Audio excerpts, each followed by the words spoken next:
Te convido hoje para acompanhar um assunto que tem gerado muita polêmica. Velhice é doença? Gente, eu posso estar doente num determinado momento da vida, mas isso não significa que eu sou a doença. Porém, a Organização Mundial da Saúde está querendo classificar velhice como doença na Classificação Internacional de Doenças, o CID-11. Por isso, eu trouxe hoje para conversar comigo online uma grande especialista, a doutora Ieda Duarte. Ela criou o primeiro curso de graduação de gerontologia no Brasil.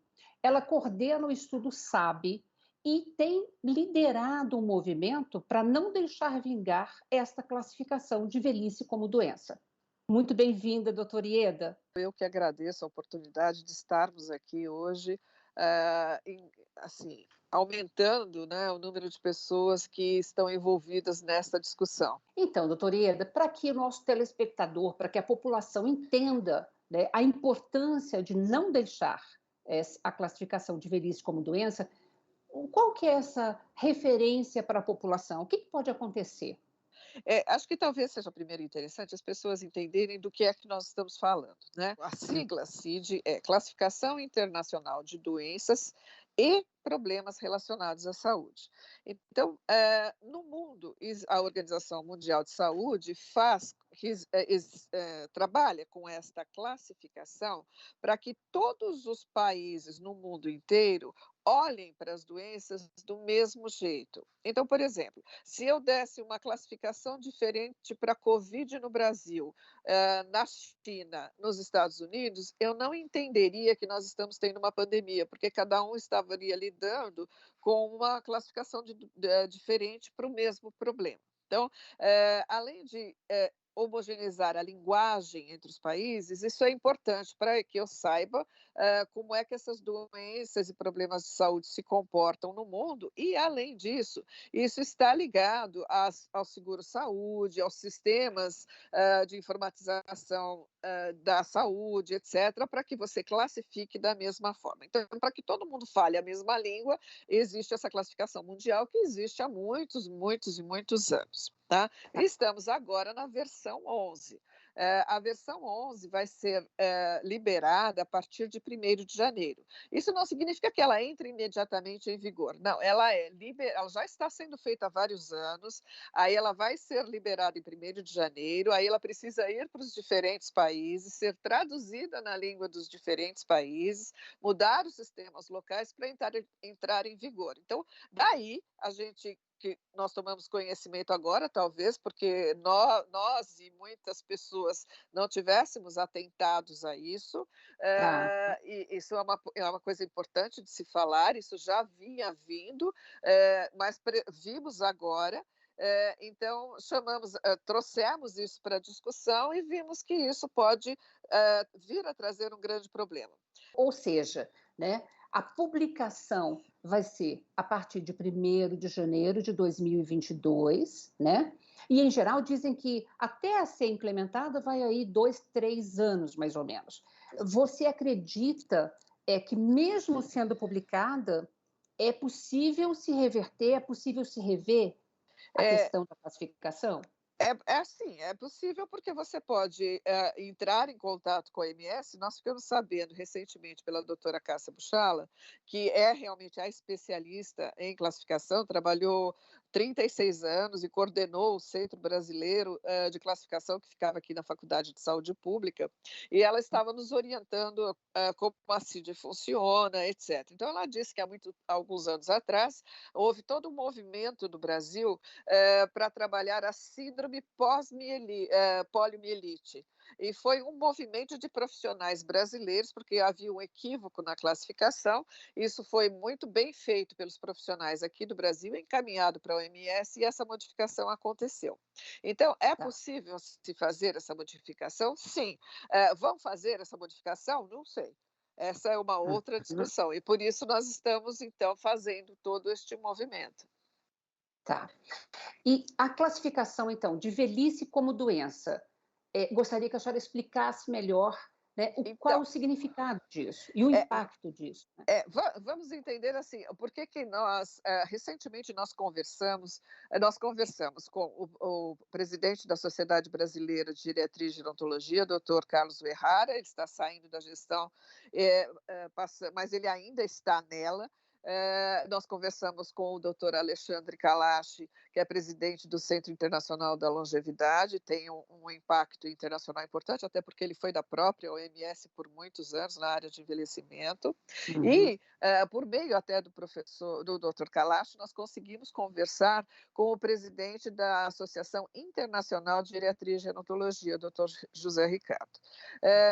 O que nós observamos? Que, na verdade, velhice já estava no CID, só que ela não aparecia. Existia um outro código, no CID-10, por exemplo, que já está em vigor há muito tempo, em vários países, centenas de países no mundo. Aparecia o código R54, que era senilidade. Aí sim, eu tenho as doenças associadas ao envelhecimento, né?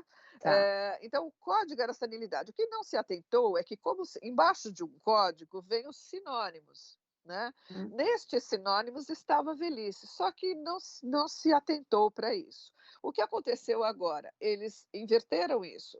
Eles colocaram o código para velhice, tá? Então, o código MG2A, que entrará em vigor, é igual à velhice. Embaixo disso, você tem como sinônimo idade avançada sem psicose, senescência sem psicose e debilidade senil.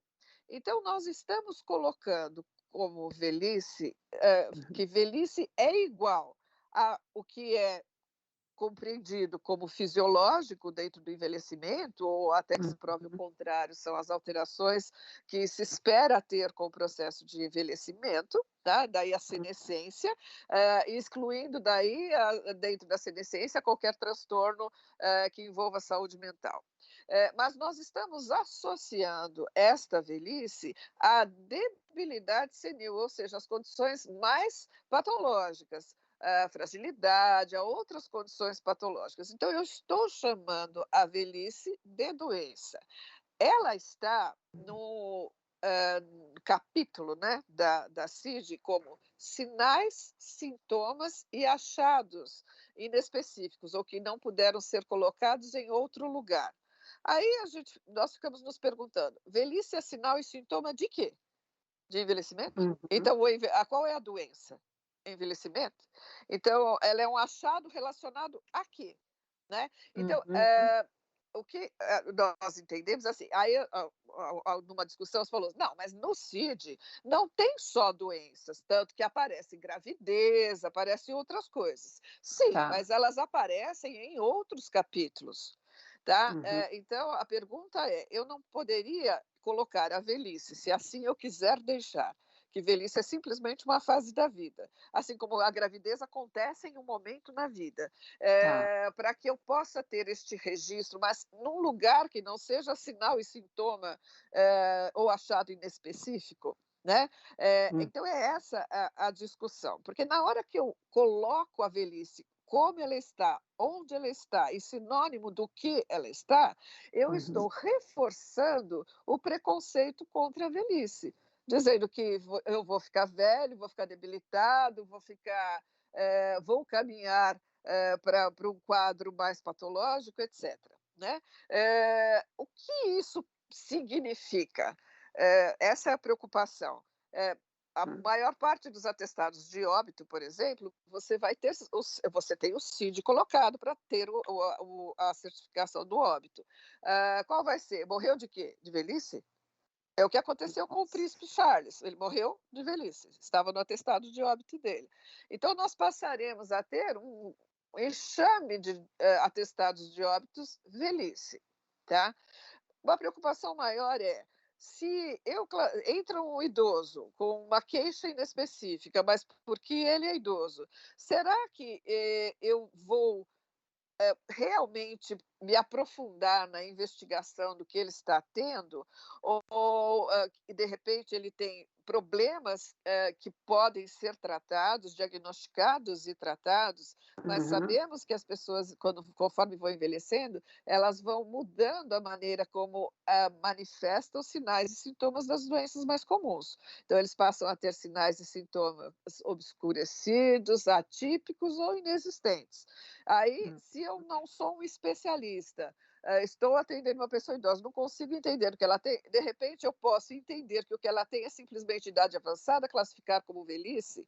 Isso pode vir a repercutir num subdiagnóstico, por exemplo. Essa é uma discussão que se Uhum. precisa fazer com os médicos, que são os responsáveis por colocar a descrição do CID. Essa é uma responsabilidade médica. Né? Uhum. Então, então você tem essa discussão. Eu vou, de um lado, prejudicar, talvez, ou comprometer uma avaliação mais aprofundada dos idosos?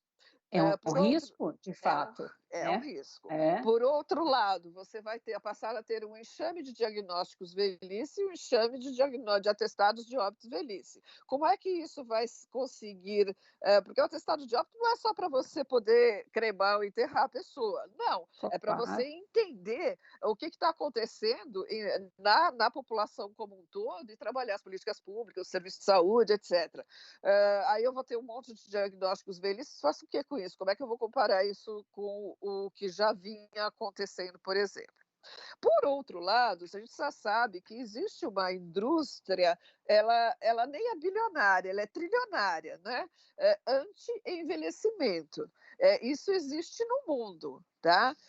Já Uhum. de muito tempo. Então, a quem interessa eu diagnosticar? Porque na hora que eu crio um diagnóstico velhice, se assim for a ideia, Uhum. eu estou e afirmo que isso é uma doença, então essa doença exige tratamento e eu vou combatê-la. Daí o anti-envelhecimento. É Uhum. isso que a gente quer? Essa é a pergunta. Nós estamos alimentando essa indústria há muito tempo. Aí Uhum. ela ganhará ainda mais força. Aí por isso nós trouxemos isso para o debate público. É isso, é assim que a gente entende e é isso que a gente quer? Belíssima pergunta, ótimo movimento. E eu vou fazer um breve intervalo e a gente volta para responder melhor essa questão que você acaba de levantar daqui a pouquinho, tá bom, doutora? Você aguarda aí também.